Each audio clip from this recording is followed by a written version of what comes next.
हारिनि जानाखि सिनायथि जोंनि राजा बेखौ सनमान होनांगौ जोङो लुबैयो आरो जों दाबि खालामो जे जानाखि फ्लाइअभार एफा गोलाव फ्लाइअभार नाम मोनबाय माने पृथ्वीनि नामाव बे पृथ्वीनि परिचयखौ होनांगौ गासै राजामोन होनना बुंदों पाल बर'फ्रा गुबुन गुबुन समाव गुबुन गुबुन नाम लानाय रायजो खुंदों दा पृथ्वीखौ पाल बंस होनना बुंदोंमोन दा नैबेयाव लेखायाव लिरदों बेखौ जों फोरमान लायो पालफ्रा सोरमोन बेयावबो लिरदों नैबेयाव red river and the blue hills बे लेखायाव माबा लिरदों जोंहा हेमबरुवाया लिरदों बेयाव होदों नैबेयाव the Pals were Hinduised Bodos they took considerable interest in Hindu culture and religion as also Sanskrit studies ओरैनो दं बेयाव लेखादों हिन्दुइस बर' होननानै बे लेखायाव लिरदों दा गथे बे पालफ्रा पाल माने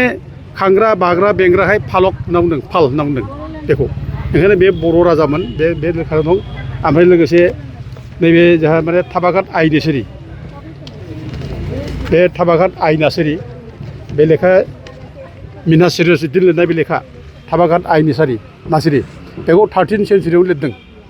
फारसि लेंगुवेजआव लिरनाय बेनो अरिजिन लेखा बेनिफ्रायनो जोङो बक्सार खिलजिया जे कामरुपाव फैदोंमोन बे कामरुपाव फैनानै गाग्लोबजादों बे खुनुरुखुम जिउ लानानै खारनानै गदों बे लेखायाव रोखा दं आरो बे लेखायावनो जों प्रथम फरायनो मोनो आलिमेस बर' राजा आलिमेसआ जे इस्लाम धर्म लानानै बक्सार खिलजि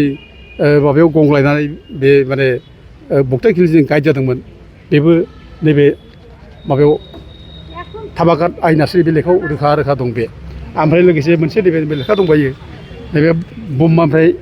मुम्बाइनिफ्राय दिहुननाय लेखा बे नैबे दा स्ट्रागल फर एम्पायार होननाय लेखा बे मुम्बाइनिफ्राय दिहुननाय बे 5 एडिशन बे 5th एडिशन दा बे 5th एडिशनाव रोखा लिरदों नैबेयाव 382 पेज 382 पेजाव लिरदों बेयाव माने पृथ्वीखौ बर' राजा होनना बुंदों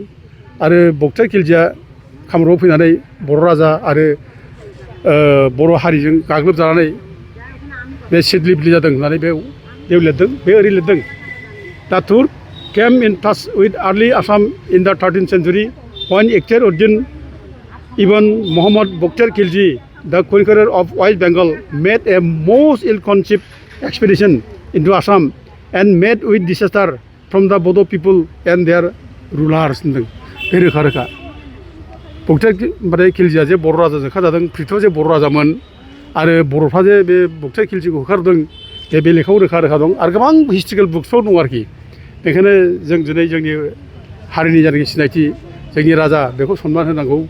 जोङो लुबैयो आरो जों दाबि खालामो जे जानाखि फ्लाइअभार एफा गोलाव फ्लाइअभार नाम मोनबाय माने पृथ्वीनि नामाव बे पृथ्वीनि परिचयखौ होनांगौ बर' किं पृथ्वी होनना होनांगौ बर' राजा पृथ्वी होनना होनांगौ जों दा बेखौ दाबि खालामबाय जों डिसिनि थ्रुयै बे मेम'रेन्डामखौ जोङो दिनै हरनाय जाबाय।